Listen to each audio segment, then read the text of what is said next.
It can be hard keeping track of what's going on in the MCU and what's coming up in the near future, but there are big things on the horizon for your favorite superheroes. Here's a handy list of every upcoming movie in Marvel's Phase 4. We've been promised that a Black Widow would happen for years, and soon Scarlett Johansson will reprise the role of super spy Natasha Romanoff, for what will likely be the last time. The prequel is set in the period between Civil War and Infinity War, but it will also flash back to Romanoff's childhood, before she entered the Red Room training program and was later recruited by S.H.I.E.L.D. Starring alongside Johansson will be Florence Pugh as Yelena Belova, a fellow Red Room graduate who was raised as a sister to Natasha and will potentially be taking over the Black Widow mantle. Black Widow will also star Rachel Weisz as Melina Vostokov, another Red Room operative who appears to have helped recruit the young Natasha. Also starring as David Harbour, who will portray the Red Guardian, Russia's answer to Captain America. It's not yet known who will be playing Taskmaster, whose photographic reflexes allow him to perfectly mimic the fighting style of anyone he faces. However, we do know that the film is coming to both theaters and Disney Plus Premier Access on July 9th, meaning Disney Plus subscribers can watch the film at home for an additional $30. Shang-Chi and the Legend of the Ten Rings is the starring vehicle for the MCU's first Asian hero, the titular Shang-Chi, the master of Kung Fu. That's incredibly exciting news, but we're also pretty psyched to see the supremely skilled fighter facing off against the real Mandarin, the classic Iron Man villain who'd been cruelly teased with Ben Kingsley's imposter Trevor Slattery in Iron Man 3. Destin Daniel Cretton is directing, and Chinese-Canadian actor Simu Liu will be holding down the title role, who just so happens to be the finest unarmed combatant in existence. According to Shang-Chi's trailer, the film will find our hero being drawn into the world of the Ten Rings, the terrorist organization that kidnapped Tony Stark in Iron Man and was mentioned by Darren Cross as a potential buyer for the Yellow Jacket technology in Ant-Man. It seems their incredibly intimidating boss Wenwu happens to be Shang-Chi's dad and the notorious Mandarin, and he wants his son to take his place in the notorious terror group. As you might assume, Shang-Chi has a few things to say and people to punch about that. We can't wait to see all the action go down on September 3rd, 2021. If you want to know more about the cosmic side of the MCU, then get psyched for Eternals. The titular heroes at the center of the film are a group of superpowered beings created eons ago by the Celestials in order to defend the Earth from the evil deviants. The film will be directed by Chloe Zhao, who made history in 2021 as the first woman of color and only the second woman ever to win an Oscar for Best Director for her work on Nomadland, which also nabbed the Academy Award for Best Picture. With such an epic story and acclaimed filmmaker, it's only fitting that Eternals would have a similarly impressive cast. Eternals will star Game of Thrones' Richard Madden as Icarus, a first-generation Eternal and a leader of the flick's team of heroes. Alongside him will be Angelina Jolie as Cena, Gemma Chan as Cersei, and Barry Keoghan as Druig. Plus, Kumail Nanjiani appears as Kingo, an Eternal who's become a major Bollywood star. Lauren Ridloff will star as a gender-swapped version of Makari, an expert engineer, speedster, and the first deaf hero in the MCU. Brian Tyree Henry will appear as Phastos, the MCU's first openly gay hero and a master weapons maker who prefers not to fight. Salma Hayek will play a gender-swapped Ajak, who's the spiritual leader of the group, and the Lodge's Leah McHugh will be playing the trickster Sprite. We can expect to see it all unfold on screen on November 5th, 2021.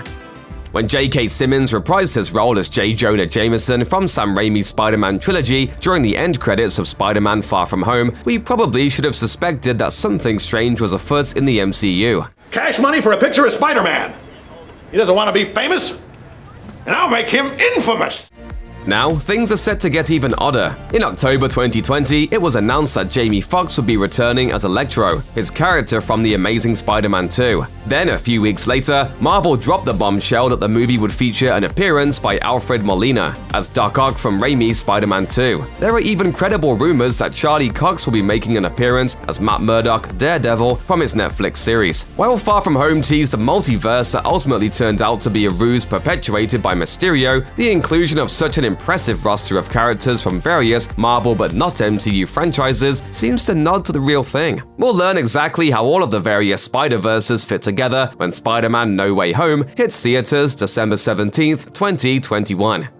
The sequel to 2016's Doctor Strange has been in development since before that flick even hit theaters, and in 2019, we learned that the film would be titled Doctor Strange in the Multiverse of Madness. The sequel will co-star Elizabeth Olsen as Wanda Maximoff, and it will be directly influenced by the weird events of WandaVision. Joining the cast of Doctor Strange in the Multiverse of Madness is Babysitters Club star Xochitl Gomez as America Chavez, also known in the comics as Miss America. Rounding out the cast will be returning Doctor Strange actors Rachel McAdams as Dr. Christine Palmer, Benedict Wong as the Sorcerer Wong, and Chiwetel Ejiofor as Mordo, who served as Strange's friend and ally before taking a dark turn at the end of the first film. Spider-Man trilogy director Sam Raimi will be stepping in for original director Scott Derrickson and reuniting with composer Danny Elfman, who's taking over scoring duties from Doctor Strange composer Michael Giacchino.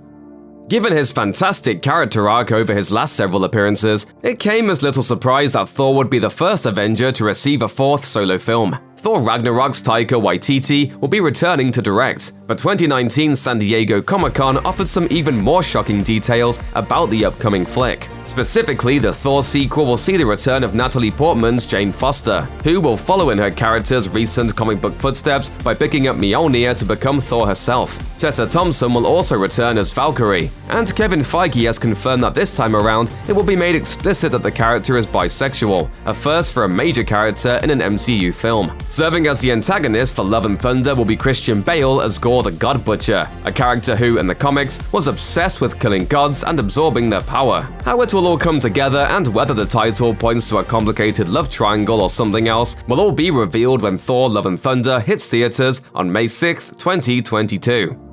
After the tremendous success of 2018's Black Panther, the first MCU film to earn an Oscar nomination for Best Picture and the first MCU film to win an Oscar, a sequel seemed like a foregone conclusion. Sure enough, in the fall of 2018, The Hollywood Reporter announced that Black Panther 2 was officially happening, with original writer-director Ryan Coogler returning to write and direct the sequel, and celebrated star Chadwick Boseman expected to reprise the role as T'Challa, the king of the fictional country of Wakanda. Tragically, in August of 2020, Boseman passed away following a 4-year struggle with cancer. The news came as a shock to Boseman's fans and colleagues alike, as the actor had kept his condition and treatment quiet, even as he continued to work. While Marvel declined to comment on the future of Black Panther immediately following Boseman's death, allowing his castmates and fans time to grieve, now Black Panther Wakanda Forever is moving forward, with a release date of July 8, 2022. Executive producer Victoria Alonso has confirmed that Wakanda Forever will not be using a digital double to stand in for Boseman, leading many to speculate that his on-screen sister, Shuri,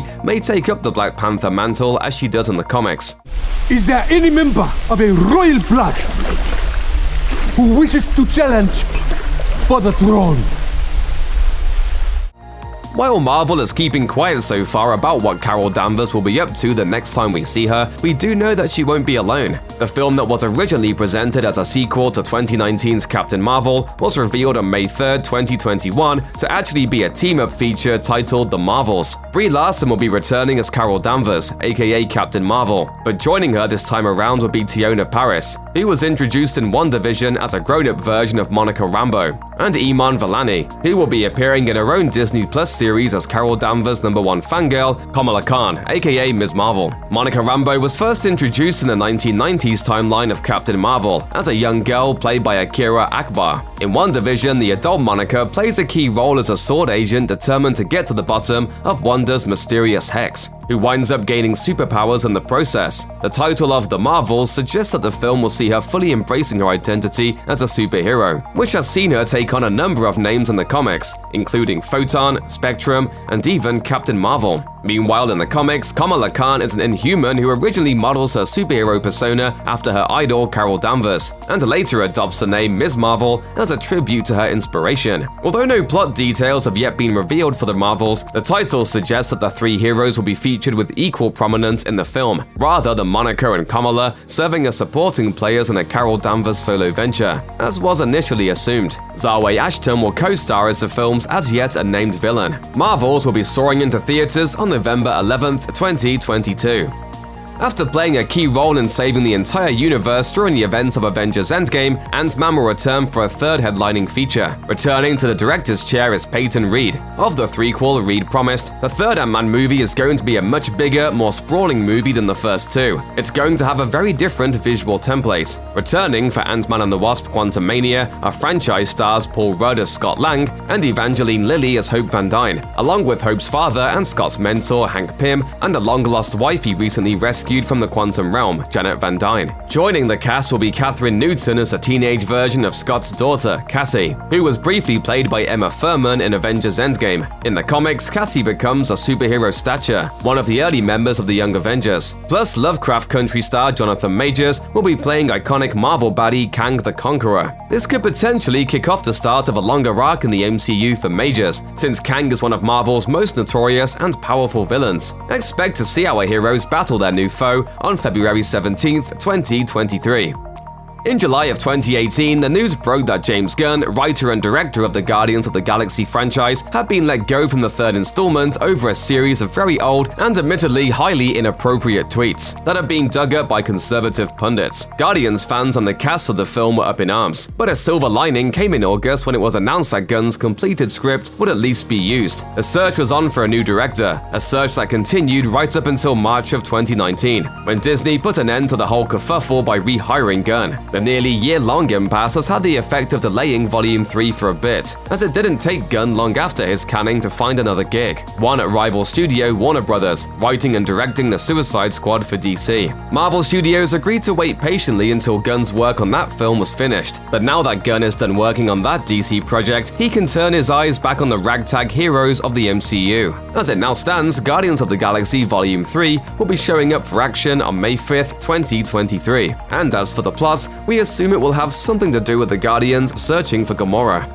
Check out one of our newest videos right here. Plus, even more Looper videos about your favorite MCU movies are coming soon. Subscribe to our YouTube channel and hit the bell so you don't miss a single one.